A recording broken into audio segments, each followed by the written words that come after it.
Hello, everyone. George Thomas here, reporting from our CBN News studios in Virginia Beach, Virginia, coming to you live on Facebook. Wherever you are in the world, I hope that you'll get a chance to log on and share your comments as we're talking about a major political foreign policy issue here in the United States. As I mentioned, in a remarkable turn of events, President Trump has accepted an invitation to meet North Korea's dictator, Kim Jong-un. The dramatic announcement this week comes after months of tension on the Korean peninsula after the communist regime conducted a series of intercontinental ballistic missile tests and a nuclear test. Well, here with me to discuss implications of this meeting is our distinguished panel, CBN senior international reporters Gary Lane and Dale Hurd. Gentlemen, thank you so much for coming on the show. So did Little Rocket Man blink here, Gary? Well, I don't know if Little Rocket Man blinked, but talking about the reference Donald Trump called Kim Jong-un. Yeah, Kim Jong-un. Yeah, Little Rocket Man. Yeah. Did he blink? Did he blink? No, I think he's got a lot of things in mind that he would like to accomplish. One is to maintain his military power and at the same time get money from the West. That's what the Kim family has always done. Un's no different than his father and his grandfather, and that's where we're heading. The South Korean president, real quickly, Gary, he called this a historic milestone, this U.S.-North Korean summit. Why? Well, he called it that because he was involved in making this happen. He wants to see it happen. He was elected on a platform of making nice to Kim Jong-un and the North Korean regime. Ultimately, what he would like to see happen is reunification of North and South Korea. And so, of course, he would call it that because he was directly involved in bringing it about. Dale, folks are waking up to the realization that no other administration, despite all the attempts to isolate this hermit kingdom for decades, no other president has attempted to do this. Why is the president even engaging in considering such a conversation with this dictator? You just answered the question, George. Yeah, no other president has done this. I mean, I was watching Christopher Hill, who was ambassador for Obama, and he's like shocked. They never got close to this, and Hill admitted that this is a stupendous achievement. I just don't think it's going to amount to much. I mean, Trump is a master negotiator, but what are you negotiating with? A liar, the kind of leader we hung after Nuremberg.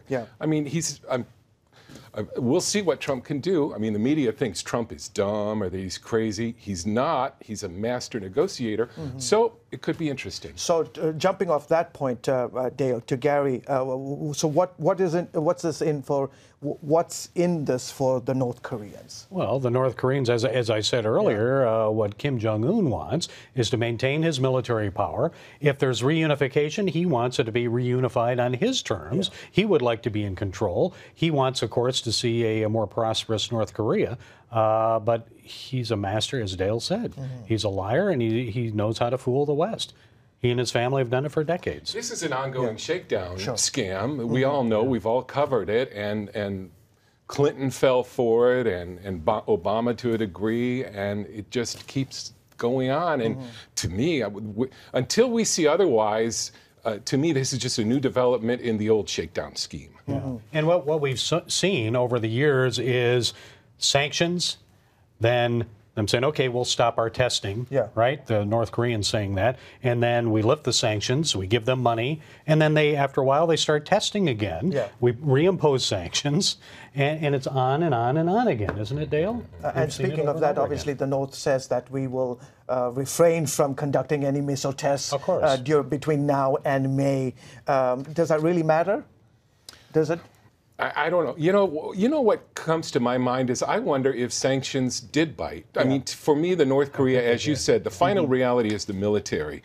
If they're cutting back on, they don't care about the public. If they're cutting back on the military, he's got a problem in the palace. Well, I read one report that they're already shutting down some factories in North Korea, or it's starting to hurt their output in their factories.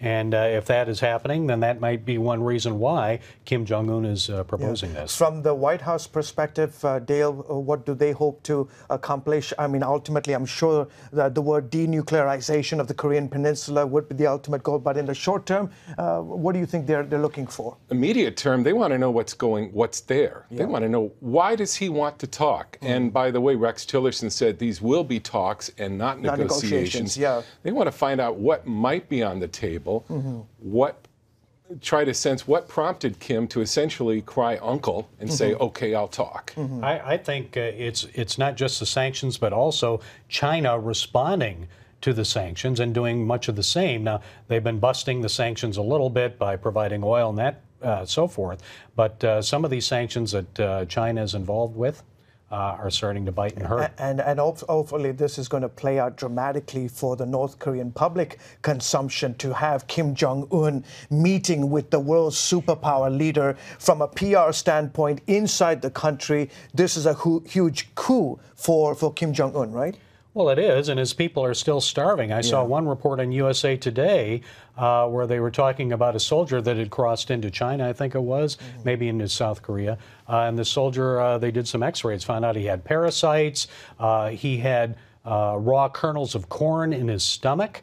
And basically what that means is, look, the army, these people are the ones that get the food, so what's happening to the general population in North Korea? They're starving as well. So I think they're desperate. Maybe Kim Jong-un is feeling a little bit that from his military leadership Dale, as well. I know you're looking at this with some skepticism. Is there any political fallout for the administration that if this meeting happens, looks like it's going to happen, and then the regime doesn't change, and Trump will come out looking bad for this? No, I think it's a winner. It's a winner for Trump because the mainstream media is, just like they did to Reagan during the Cold War. Some of you folks might not have been alive, or maybe you were, but Gary and I remember the Time magazine cover, Yuri Andropov versus Ronald Reagan, and Reagan was going to incinerate the world. Well, guess what happened?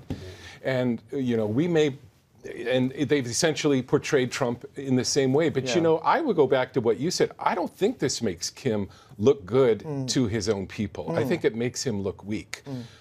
So maybe there is some desperation behind it. Yeah. Some have talked about this potential meeting here, sort of comparing it to Nixon and Mao Zedong and the opening of China. Do you see that potential here? I think it's a different situation than what we saw with Mao and with Nixon and Kissinger back in those days. Some of you may remember it. Some of you weren't alive, as Dale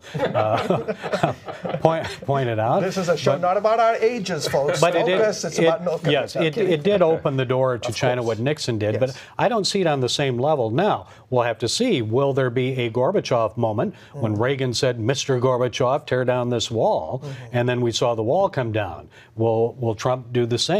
I think he's dealing with someone who's on a different level than Gorbachev was. Different situation in North Korea. Dale, you remember Russia when we were there just before communism ended. I mean, the thing was starting to boil over. I think it's a little different in North Korea. Yeah, but I was about to say, though, what's similar to the Soviet Union is communists never do anything unless there's a gun to their head. They don't voluntarily give up anything unless they have to. If there is a gun to his head, through these sanctions, and they continue, we might really get somewhere. Gary, I was just wondering, do you, with this summit, could this change the religious temperature in North Korea? As we know, as we all have known, that North Korea is the worst place in the world for Christians. Do you think in any way this changes what they're continuing to face? Well, we haven't seen any sign of that at this point.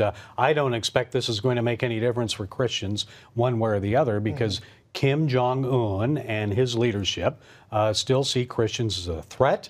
They want to stamp out Christianity, any sense of Christianity in North Korea. Juche, as you know, is the cultish type of faith that many of the people follow, which is worship of their leaders, basically, treating them as gods. I don't really see much of a change for Christians there. We need to pray for them, though. I mean, to go back to the Soviet analogy, though, you know how they allowed some churches to open there at the end. You don't think that Kim would throw a sop to the West and ease up a little? What Kim does at this point, he brings people in from the West, and he takes them to show churches. These are churches. He says, we have religious freedom here. Look at this church. Christians are worshiping freely in this church. And it's just all a show. It's like Propaganda Village, where you stand on the border and you look at the city that's across the border there into North Korea, and it's all a facade. It's not real. Same thing. Yet this is an administration that has clearly made it very clear to our political correspondent David Brody, in one of his first interviews with the president, said, religious freedom and the plight of Christians around the world is top priority, one of the top priorities in my administration. I think the top priority for Donald Trump right now is to see the denuclearization of the Korean Peninsula. And that's his goal. I'm not saying that he will slight the Christians and forget the Christians, but I think that's the main priority at this point. As we wrap up here, Dale, are you optimistic about this summit? It sounds like you're obviously skeptical just based on the history of the Kim dynasty. I think there's a there because, again, I don't think he doesn't score domestic points at home negotiating with Donald Trump, who they portrayed as Satan. Right. Why is our great leader negotiating with Satan? So I'd like to see what's there, and I think the administration does. It'll be very interesting to see what comes out of this talk. Yeah. Any quick reactions from South Korea, North Koreans? I think it'll depend on what's on the table. If it leads to negotiations, the North Koreans probably they'll do whatever Kim Jong-un says. So if he says be happy about this, they'll be happy. Will they sincerely be happy about it? I don't know. The South Koreans, of course. George, South Koreans are looking for reunification. They don't like that tension there because if this leads to war, fire and fury, as Donald Trump said, and that's one reason why Kim Jong-un is talking this way and saying he'll stop the missile testing for now, is because of the fire and fury and the toughness that this president has shown. They're right nearby. Yeah. If there is fire and fury, if there is war, they're going to be dead. So they want to see peace. Dale, where is this summit going to take place? Does anyone know? We don't even know. Thanks, we don't George. Even know Sorry. we don't even know when. Right. Yeah. Stump the chump. I mean, it's too early to tell on any of that. Sure. Okay. Well, folks, you can see between these two individuals, there is. Sorry. There is. Go ahead. Little slow, but there is a report that it would take place at Panmunjom. Right. Yeah. On the South Korean side. Yeah. Right at the border. Right. Yeah. Okay. All right. So, like I said, between the years and the wealth of knowledge between these two guys, we're talking about a lot of experience. So, Gary, Dale, as always, sir, thank you so much for your insight. Well, folks, you can continue to watch the developments. You can check our CBN News webpage for all the latest details and continue to post on Facebook. Give us your thoughts, your comments. What do you think? You think this is a good idea that the leader of the world's greatest, one of the world's superpowers, would meet with a dictator like Kim Jong-un? Is that a good idea? Would love to hear your comments. Again, check back on cbnnews.com for the very latest from the Korean Peninsula. On behalf of Gary, Dale, myself, I'm George Thomas. Thank you for joining us on this Facebook Live.